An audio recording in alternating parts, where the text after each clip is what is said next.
So hello, Rachel, and we're just having a quick chat. We've got a nice quiet room here because it's the end of the Best Way to Split retreat. We're the only two here, and I wanted to ask you how it was, because you were very lucky and blessed, in fact, to have, as I think so anyway, a free space thanks to sponsorship by Verity Unison Hickey from Tishaw's Law, Tishaw's Solicitors in Haywards Heath. So I wanted to just let her and everyone else know why that was a good thing and whether you found it valuable to be at the event. Thank you, Susie, and thank you, Verity. And I need to be louder. Yes, you do. Okay. Well, thank you, everyone who made that possible for me to attend. I came in a very, very bad state of mind and very upset. And today I feel very optimistic about the coming hearing and how I'm going to approach the whole situation. I've met some really interesting people. I connected to very helpful practitioners as well. And the most important thing is that I got out of the deep emotional hole that I was just 2 days ago.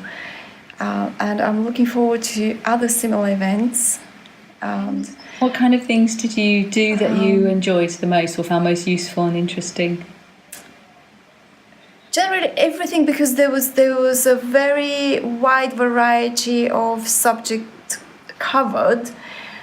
For me specifically, because of the my underlying reasons of why I ended up in the situation that I was, I specifically found most useful the sessions which were related with emotions and underlying beliefs and how we end up in the situations that we end up because of how we grew up and how we behaved and how we eventually allowed things to unfold the way they did.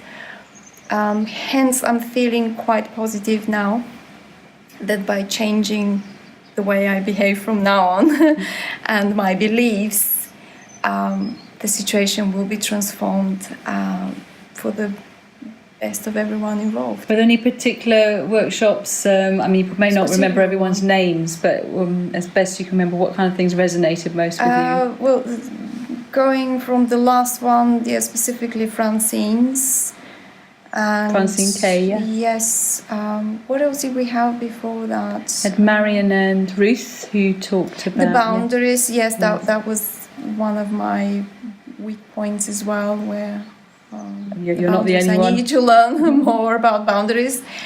And what else did we have? Karen Marshall talking about. Were you at Karen's, where she's talking about actually more about honouring yourself, and that you really got to, you can't change anything unless you really do work on yourself, and she talked a bit about that. Specifically those, but anything that was to do with emotional stuff and the psychology behind life dramas, all of them, they were different, but each of them complemented one another. Yeah.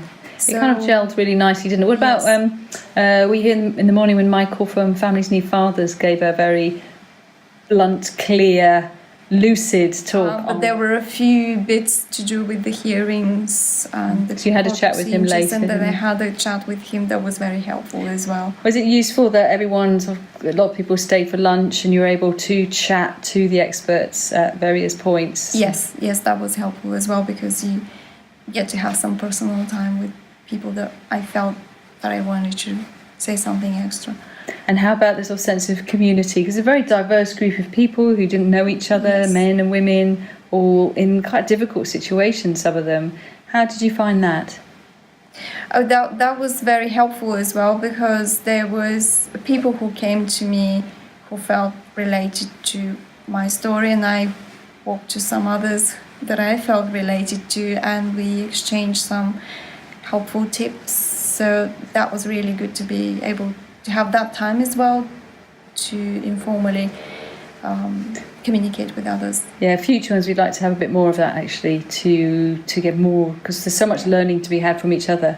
that we want to allow more space for that for the next one. Definitely. So what would your message be to someone who's at any stage of whether it's divorce or issues over child contact, who might wonder why would you come away for a weekend and do something like this? What would be the benefits that you would say for them to help them understand why it was so beneficial to the people who came? Well, specifically for me, initially it looked like a long time because I had so much that I had to deal with related to the preparation for the hearing, plus other paperwork that since I've just moved to a new address a week ago, and I thought, no, I have so much to be sorting out. I can't take just 2 days away from my life to do that. And now I can certainly say that it was the best time invested the last couple of days prior to the hearing, because it shifted not only my state of mind and being, but also I got to connect with people who can give me very practical help that if I hadn't attended, I would have been in a deeper stress because I would have been left to deal by myself with things that I'm not familiar with. So these 2 days were just invaluable. And anybody who's in a similar state or situation, I highly recommend that they just jump and do it without even questioning. There will be gems for them. Thank you very much. And we're very delighted that you came and joined us. Thank you, Susie. Bye-bye.